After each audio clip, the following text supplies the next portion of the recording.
Greetings. This is English News Broadcast live from the ERi-TV headquarters in Asmara. It's 10:30 p.m. Saturday, 25th of December. I'm the reporter Mira with your daily updates, and here's a rundown of the top stories for tonight's news segment. Announcement from the Ministry of Health.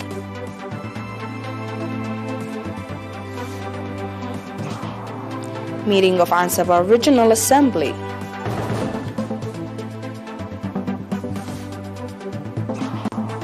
Russia's Nord Stream 2.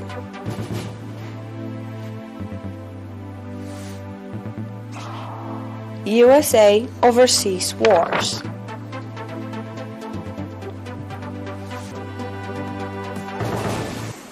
And now we proceed to the details for the local news. We have an announcement from the Ministry of Health. 20 patients have been diagnosed positive for COVID-19 and tests is carried out today at quarantine centers and testing stations in the central, Asaba, southern and Gashbarka regions. Out of these, 8 patients are from quarantine centers, 3 and testing stations 5 in Asmara central region. 7 patients are from testing stations in Karen 4, Elaborate 2, and Hamel Malo 1, Asaba region. The last patient is from a testing station in Barantu, Gashbarka region. On the other hand, 21 patients who have been receiving medical treatment in hospitals in the central region, 15, and southern region 6, have fully recovered and have been discharged from these facilities. The total number of recovered patients has accordingly increased to 7,637, while the number of deaths stands at 72. The total number of confirmed cases in the country to date has increased to 7,873. Ministry of Health, Asmara, December 25, 2021. The Asaba Regional Assembly held its 23rd regular meeting on 23rd of December in Karen. The Secretary of the Regional Assembly, Mr. Suleiman Mohammed Noor, said that the objective of the meeting was to review activities of 2021 and discuss on the charted out development programs for 2022. The Assembly discussed on issues related to education that need to be addressed, including challenges in the teaching-learning process, renovation of schools, shortages of residential houses of teachers, as well as lack of directors trained in administration and leadership. The Assembly called for recruiting food doctors to support the effort of the Ministry of Health in providing health services to remote parts of the region. The Assembly, reviewing the water and soil conservation activities conducted and called for reinforced effort for better outcomes. According to the report presented at the meeting, in the Asaba region, there are over 10,000 families of martyrs and that over 13 million nafa has been disbursed in support of the families. Following discussion on the reports presented, the Regional Assembly adopted various recommendations, including strengthening agricultural activities, enhancement of environmental sanitation programs, reinforced effort to curb the spread of COVID-19, developing the teaching-learning process, and other relevant issues.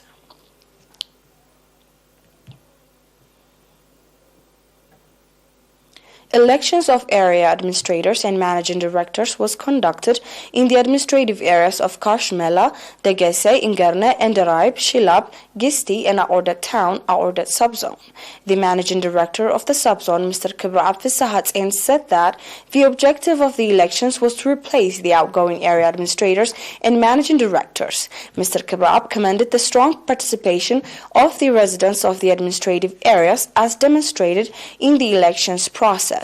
Mr. Kibrab also called on the newly elected area administrators and managing directors to diligently serve the people that elected them. Stay with us. Following this break, we will be right back with the international news.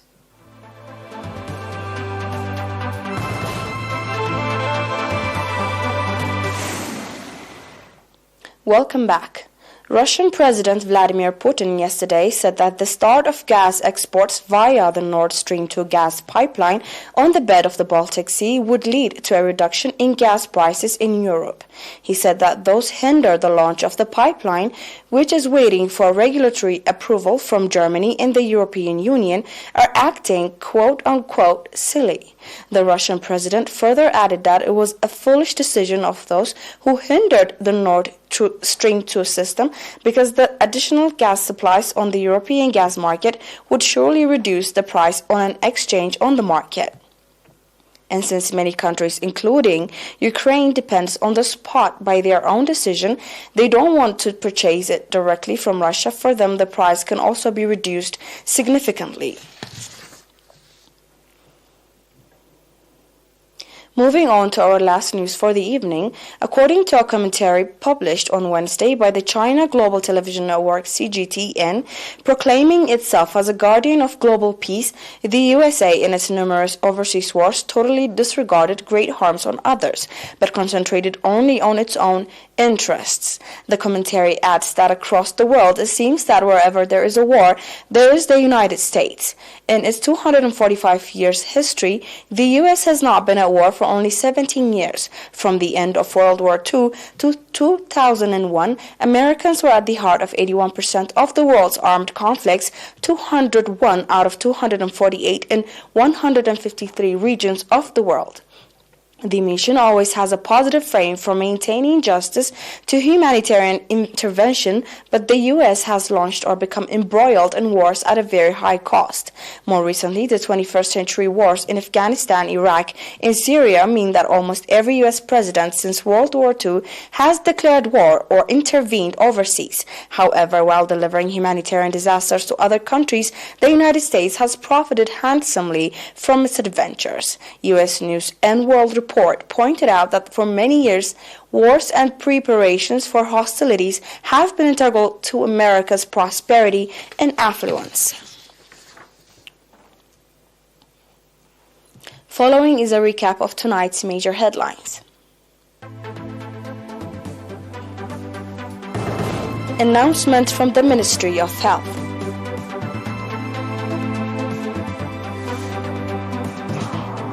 Meeting of Asaba Regional Assembly.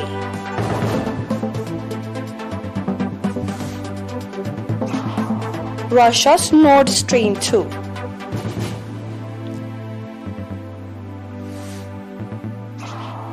USA in overseas wars.